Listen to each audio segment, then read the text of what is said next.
La création de contenu, c'est une opportunité incroyable qui est déjà là depuis plusieurs années, qui est toujours là et qui va continuer. C'est une opportunité incroyable parce que vous pouvez tout simplement générer de l'argent, générer un revenu complémentaire et même créer votre propre job en faisant quelque chose qui a du sens pour vous. Alors premièrement, c'est pas quelque chose d'extrêmement pénible, c'est-à-dire que c'est pas du tout comme aller faire la plonge tous les week-ends pendant 7 ou 8 heures le samedi, le dimanche, le vendredi dans un restaurant, donc on en est très loin. C'est quelque chose qui va avoir du sens pour vous parce que vous pouvez monétiser de l'expérience, vous pouvez monétiser une compétence et il n'y a pas besoin, il y avait quelqu'un qui disait ça en commentaire la dernière fois, il n'y a absolument pas besoin d'avoir fait des études, c'est-à-dire que les études n'ont rien à voir avec le fait de devenir créateur de contenu, mais rien à voir, c'est-à-dire que c'est une excuse parmi tant d'autres, mais c'est pas parce que vous avez fait des études que vous allez pouvoir devenir créateur de contenu plus ou moins que quelqu'un qui n'a pas fait d'études. Il faut bien comprendre que la création de contenu, c'est pas lire des livres et résumer des livres. C'est-à-dire que si c'était simplement le fait de lire des livres et résumer des livres, ben voilà, ça s'appellerait pas de la création de contenu, ça s'appellerait tout simplement du résumé de livres. La création de contenu et la différence principale, c'est le fait d'avoir parcouru le chemin et de donner son expérience sur le parcours de ce chemin. Et en même temps, c'est quelque chose de génial parce que vous pouvez déjà avoir parcouru le chemin, c'est-à-dire que vous pouvez vraiment vous poser comme quelque part, j'aime pas ce mot, mais c'est pas l'expert, mais quelque part quelqu'un qui a déjà de l'expérience, quelqu'un qui a déjà parcouru, qui a déjà arpenté le chemin et qui va parler aux gens justement de ce parcours, qui va donner son expérience sur ce parcours. Mais vous pouvez aussi vous positionner, ça c'est quelque chose que beaucoup de gens ne comprennent pas, vous pouvez aussi vous positionner comme quelqu'un qui commence à parcourir le chemin, qui commence à arpenter le chemin et qui va non pas dire ok j'ai plein d'expérience et je vous donne toute cette expérience que j'ai déjà eue, mais qui est là en train de filmer le fait, de documenter le fait qu'il parcourt le chemin et en même temps d'apporter des solutions sur les premiers obstacles qu'il a eu en parcourant ce chemin. Donc c'est aussi quelque chose de tout à fait possible, de très intéressant, qui est tout à fait monétisable. Dans cette vidéo, je voudrais vous expliquer en 7 étapes, je regardais mon cahier parce que voilà, j'ai noté les 7 étapes précises et concrètes, comment vous allez pouvoir vivre de votre contenu en 2019. Enfin, c'est très important de noter ça, pas en 2010, pas en 2012, pas en 2015, ni en 2016, mais version 2019. Alors le premier point, la première chose, on va monter vraiment en gamme, soyez bien attentifs à chacune des étapes. Le premier point, c'est de faire de cette création de contenu votre priorité. Moi je connais pas mal de créateurs de contenu, maintenant il y en a certains que je connais juste, enfin avec qui j'ai juste parlé un petit peu, il y en a certains que je connais bien. Ce que j'ai noté comme dénominateur commun à tous les créateurs de contenu qui ont réussi à plus ou moins grande échelle, c'est le fait qu'ils ont fait de la création de contenu une priorité dans leur vie. C'est que c'est devenu une priorité dans leur vie. D'une façon ou d'une autre, ils ont été à un moment où ils n'avaient plus le choix de le faire. Et pourquoi c'est important, cette notion-là? Parce que au-delà du fait juste de dire bon bah voilà je fais de la création de contenu une priorité dans ma vie, c'est le fait que sur le chemin de la création de contenu, vous allez rencontrer des blocages, c'est-à-dire que vous allez rencontrer des choses qui vont vous poser problème, des choses où vous allez vous dire c'est difficile, j'ai du mal à le faire.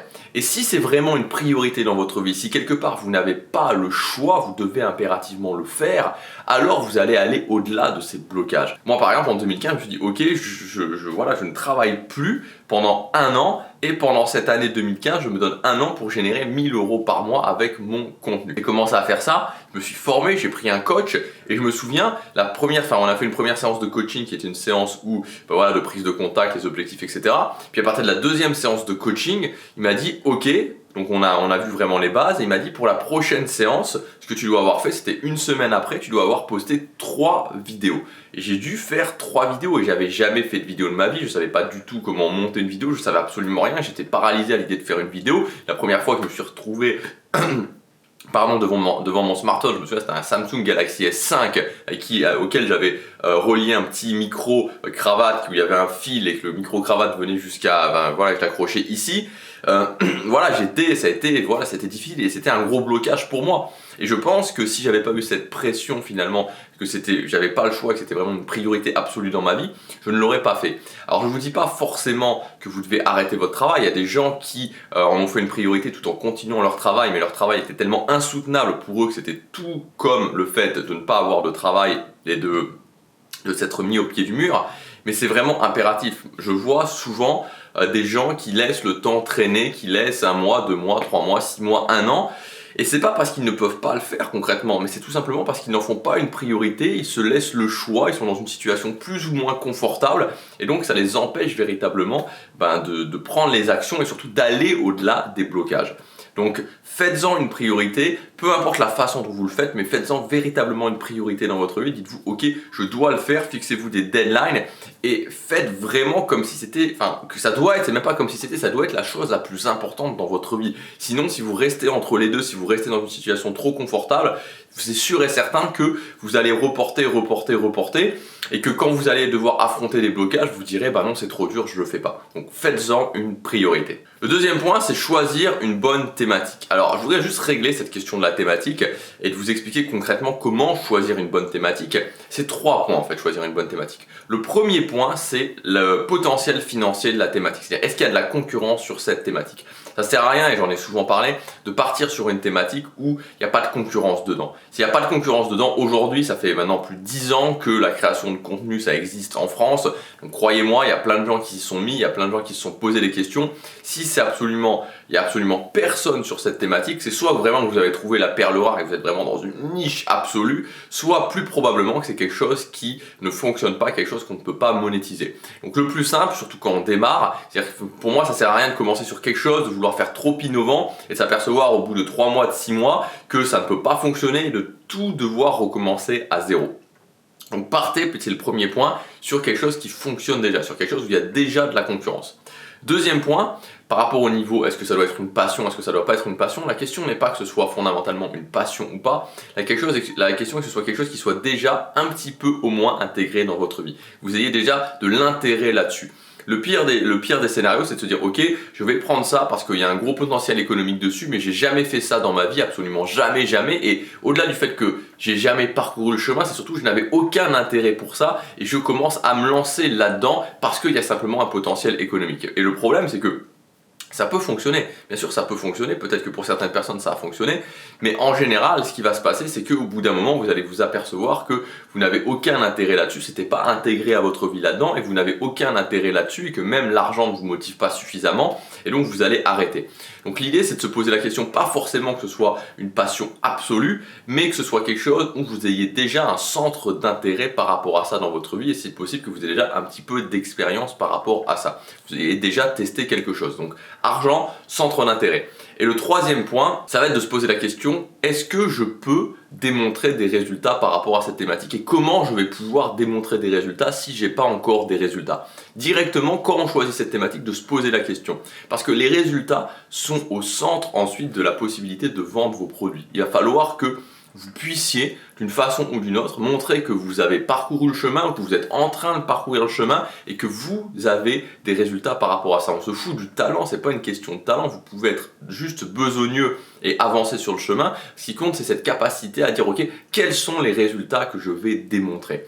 Et si vous réfléchissez de cette façon-là en vous disant, est-ce qu'il y a un potentiel économique? Est-ce que c'est quelque chose où il y a déjà un intérêt dans ma vie? Et quelle est la façon dont je vais pouvoir démontrer mes résultats par rapport à moi, par rapport à mon environnement, par rapport à ce que je fais, par rapport à qui je suis, et que vous couchez ça sur papier, vous mettez ça sur papier, vous allez trouver quelque chose où, dès le départ, vous serez bien lancé. Voilà, donc faites ça et vous aurez déjà réglé une grosse partie, vous aurez même réglé le cas de la thématique, le cas du choix de la thématique. Le troisième point, c'est le fait, et j'en parle régulièrement, mais c'est tellement important, c'est-à-dire que ce point-là, vous savez, là j'ai commencé depuis 2 mois des séances de coaching et sur tous les gens que j'ai coachés, 100% des gens avaient ce problème. C'est-à-dire que 100% des gens qui ont pris ces séances de coaching sur la création de contenu par mail, 100%, c'est-à-dire que tous, sans aucune exception, avaient ce problème.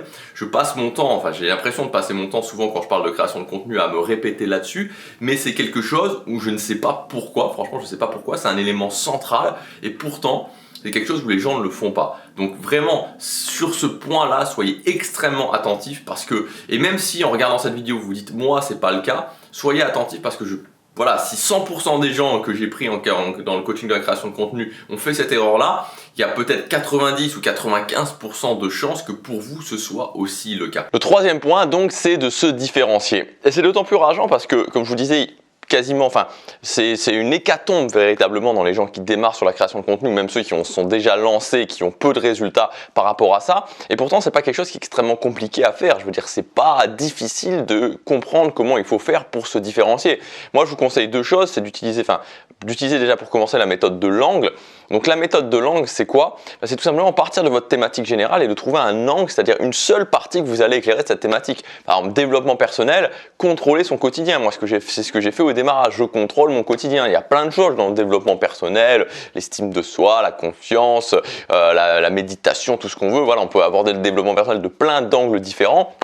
Et moi, ce que je me suis dit, c'est ok, je commence par le contrôle de mes journées. Comment je fais pour que chaque journée, j'avance vers ce qui est important pour moi. Et je sais que si chaque journée, j'avance vers ce qui est important pour moi, je réussis. Voilà, c'est l'angle que j'ai choisi. Donc, vous partez d'une méga thématique que vous avez choisie, comme on l'a vu juste avant, et vous trouvez un angle par rapport à ça. Et ça peut être un truc pas compliqué, je veux dire, hein, vous pouvez partir sur l'estime de soi, vous pouvez partir sur comment trouver sa voie professionnelle, vous pouvez partir sur comment sortir de la déprime. Et quand vous avez un angle comme ça qui est peut-être pas, et c'est une deuxième astuce que je vous donne, qui est peut-être pas suffisamment précis, ce que vous pouvez faire, c'est ok, quelle partie j'éclaire et à qui je m'adresse. Si par exemple pour la déprime, comment sortir de la déprime après une rupture, voilà, c'est typiquement un angle. Et vous êtes parti de quelque chose qui était un aspect de développement personnel, c'est-à-dire comment améliorer sa vie. Finalement, c'est une méga thématique en termes de développement personnel, même si on pourrait la relier quelque part aux relations de couple, mais enfin bon, bref. Et au lieu de dire juste comment améliorer ma vie, vous avez trouvé un angle qui était comment sortir de la déprime, et au lieu de dire juste comment sortir de la déprime, qui est encore trop vague, parce que sortir de la déprime, ok, mais sortir de la déprime après une rupture amoureuse. Et rien que ça, vous allez voir que directement vous vous différenciez totalement que si vous faites juste le classique passe à l'action, améliore ta vie, etc., qui est vu et revu. Donc, trouvez un angle, une seule partie de la thématique que vous éclairez, et si c'est encore pas assez suffisamment réduit, dans cette portion que vous avez trouvée, à qui spécifiquement vous vous adressez. Le quatrième point, c'est d'arriver avec des idées différentes sur la table, de poser des idées différentes sur la table, des idées qui changent, des idées contre-intuitives, ce genre de choses. Alors l'idée n'est pas d'avoir des idées différentes juste pour avoir des idées différentes, mais de pensez, ok, par rapport à moi, par rapport à vous, qu'est-ce que vous avez de différent et comment vous pouvez le transcrire, comment vous pouvez le transmettre. Donc ça, c'est vraiment un travail qui a à faire. Donc ça prend une semaine à la base, vraiment de se poser avec un papier, un crayon, de définir son angle, de définir comment je vais montrer des résultats et de définir les idées différentes. Donc les idées différentes, comment vous allez pouvoir faire par rapport à votre angle. Ce que vous allez faire, c'est que vous allez diviser ensuite en sous-catégories, en sous-thématiques dont vous allez parler. Vous allez parler, donc moi, prendre le contrôle de ces journées, par exemple, c'est l'organisation, c'est les habitudes, c'est les routines matinales, c'est l'autodiscipline, c'est maintenir le niveau d'énergie, c'est maintenir la motivation. Voilà, c'est comment connecter les objectifs justement avec le fait de, comment connecter chaque objectif à sa journée. Voilà, tout ça, c'est des sous-thématiques que j'aborde dans le fait de prendre le contrôle de ces journées, dans l'angle du fait de prendre le contrôle de ces journées. Et par rapport à chacune de ces sous-thématiques, ensuite, vous allez vous poser la question, comment je pense moi, quelles sont les nouvelles choses, les nouvelles idées, les nouvelles méthodologies même que je peux amener qui sont différentes. Et vous allez vous retrouver, si vous faites par exemple une liste de 10 sous-thématiques, et que vous avez à chaque fois 2-3 méthodologies différentes, 2-3 idées différentes, 2-3 idées contre-intuitives qui sortent un petit peu du lot, qu'on ne va pas entendre partout, avec quelque chose qui va vraiment être différent. Vous allez avoir ce panel de 20-30 méthodologies, idées différentes, et quand quelqu'un va arriver sur votre chaîne et voir justement votre contenu, et regarder votre contenu ou écouter votre contenu, il va dire mais ouais c'est vrai, c'est pas con, c'est différent, il y a quelque chose, et donc je vais avoir envie de continuer à suivre ça. C'est très très important, c'est vraiment les deux aspects de la différenciation, l'angle et ensuite au niveau de la thématique et ensuite le fait de se différencier par ces idées qui va vous permettre de sortir du lot, parce que sinon c'est plus possible. C'est-à-dire que moi je vois encore une fois, et je le vois par rapport à mon coaching, alors pas seulement les gens que j'ai coachés par mail, les gens que j'ai coachés aussi avant, ou les gens qui m'envoient des messages des fois pour me demander des conseils par rapport à leur thématique, par rapport à ce qu'ils font dans la création de contenu. Je veux dire, c'est plus possible aujourd'hui en 2019 d'arriver en ayant juste en haut de ta chaîne YouTube passe à l'action pour réussir ta vie, ou alors en ayant juste comment avoir de la confiance en soi, ou sortir de sa zone de confort, ou juste augmenter son estime de soi, etc., etc. Toutes ces choses-là, oui, on était en 2010, on était en 2012, ça fonctionnait, il n'y avait personne, ça fonctionnait, donc on pouvait largement se positionner là-dessus. Rien que le concept de faire des vidéos, rien que le concept de parler de ça était totalement novateur. Aujourd'hui, 5 ans, 6 ans, 7 ans, 8 ans, 10 ans plus tard, ça ne fonctionne plus, ce n'est plus possible de juste faire ça. Donc c'est pour ça qu'en début de vidéo, je vous disais comment vivre de son contenu en 2019 et arrêter d'appliquer des choses qui fonctionnaient 5 ans ou 6 ans en arrière. Maintenant, ça ne marche plus. Vous ne pourrez pas réussir, en tout cas sur un délai raisonnable. Peut-être que sur 5 ans, vous allez finalement réussir à générer 1000 euros par mois. Mais vous ne pouvez pas, si vous voulez un délai raisonnable, réussir en faisant simplement ça. Donc je vous en prie, je ne sais pas de vous convaincre, mais je veux dire, si vous voulez réussir à vivre de votre contenu, c'est impératif de faire ça. Et j'en parle d'autant plus que ça m'est revenu un petit peu comme une sorte, pas d'illumination, mais comme une sorte de claque que j'ai prise dans la figure en voyant que les gens qui sont adressés à moi sur la création de contenu, sur le fait de se coacher en création de contenu. Donc c'est des gens qui payent, c'est-à-dire que c'est des gens qui sont déjà plus investis que la plupart des gens qui vont juste se dire ah ça serait sympa de démarrer la création de contenu mais qui vont jamais investir sur eux. C'est des gens qui investissent sur eux, qui sont motivés, qui veulent réussir et de voir que ces gens-là font ces erreurs-là. Ils font ces erreurs-là, donc c'est très certainement que vous les faites. Si vous les corrigez, vous aurez des résultats. Je répète, si vous les corrigez, vous aurez des résultats. Le 5e point, là aussi c'est quelque chose qui m'a étonné, alors pas sur tous les gens que j'ai coachés mais sur certaines personnes, c'est le fait de bien garder en tête que vous devez avoir quelque chose qui vous permet d'avoir de l'acquisition au niveau de votre contenu. L'acquisition, le contenu d'acquisition, c'est-à-dire c'est du contenu où il va y avoir des gens qui vont venir, c'est-à-dire créer un flux de trafic. Moi, j'ai été étonné de voir dans les gens que j'ai pu coacher, certaines personnes qui sont, alors pas tous, mais quand même un nombre de personnes qui quand ils m'ont dit ce qu'ils étaient en train de faire, il n'y avait pas d'acquisition. Il n'y avait pas d'acquisition du tout dans l'idée de business qu'ils étaient en train de développer dans leur création de contenu. Ça m'a apparu, je me suis dit mais il y a un gros problème par rapport à ça. Par exemple, poster ces podcasts sur SoundCloud et juste faire ça. Vous pouvez faire 2000 podcasts en 2000 jours, il ne va rien se passer, il n'y a personne qui va venir. Je veux dire, peut-être qu'il va y avoir un petit peu de bouche à oreille, mais il n'y a pas d'acquisition par rapport à ça. Il n'y a pas d'acquisition. Quelqu'un qui envoyait juste des mails, quelqu'un qui avait une petite liste mail, qu'il avait créé un petit peu, voilà, pas par hasard, mais en ayant du contenu d'acquisition, il avait arrêté son contenu d'acquisition et il envoyait juste des mails à sa liste.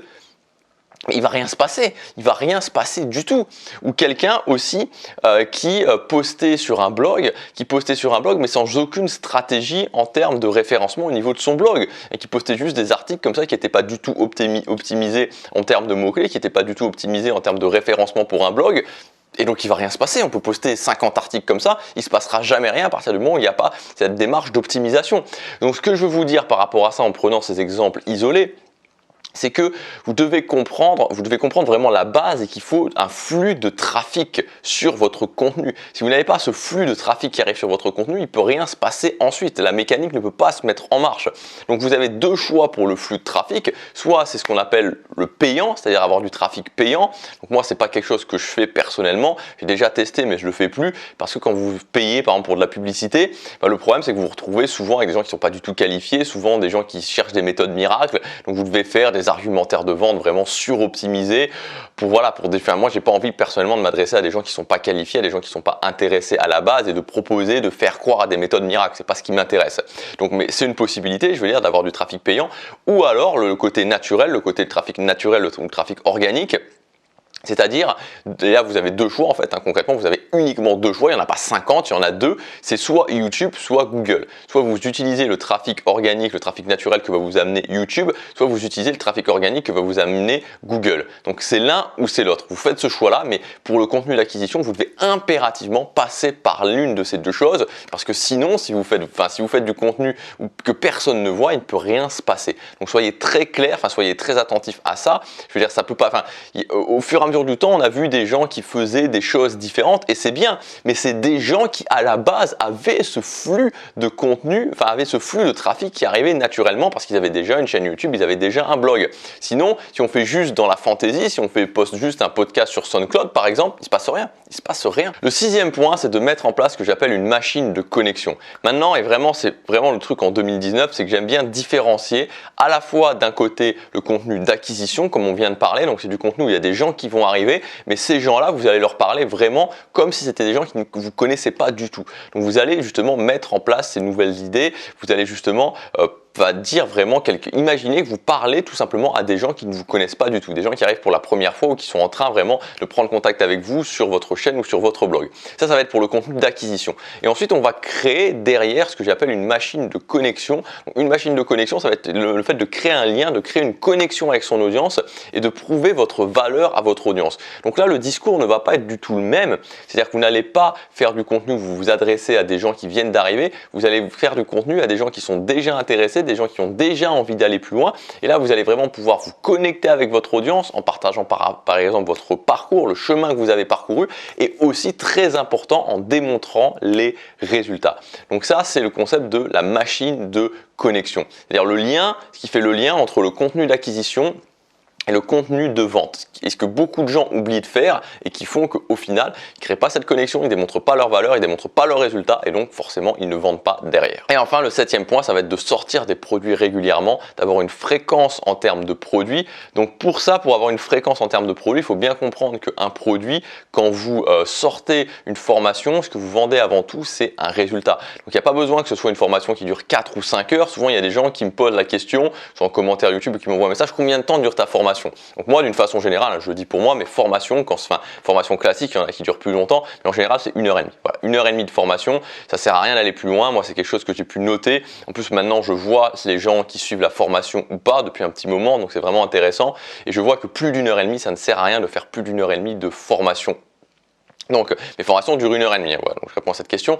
Et au final, c'est pas important que la formation dure 2 heures ou dure 40 minutes. Ce qui compte, c'est de donner un résultat, de donner un résultat à la personne. Si vous faites une formation en disant, je vais vous apprendre comment faire des promesses de formation qui vont faire que les gens vont acheter vos formations, il n'y a pas besoin de voir une encyclopédie sur le marketing depuis les années 20, etc., marketing direct et tout ce genre de choses. Non, il y a juste besoin d'expliquer à quelqu'un comment il passe du point A au point B, c'est-à-dire comment il passe de ne pas savoir faire une promesse de formation qui vend à savoir faire une promesse de formation qui vend. Si ça prend une demi-heure et qu'à la fin la personne sait comment faire une promesse de formation qui vend, je vous assure que vous allez avoir des gens qui vont être satisfaits et que vous allez vraiment avoir de bons résultats sur votre formation. C'est tout. Et il n'y a pas besoin que ça soit une demi-heure ou 2 heures ou 4 heures, on s'en fout. Ce qui compte, c'est de donner le résultat. Donc soyez très clairs par rapport à ça. Enlevez cette pression, c'est pas au poids. Ce n'est pas au poids. Ça, c'est le premier point.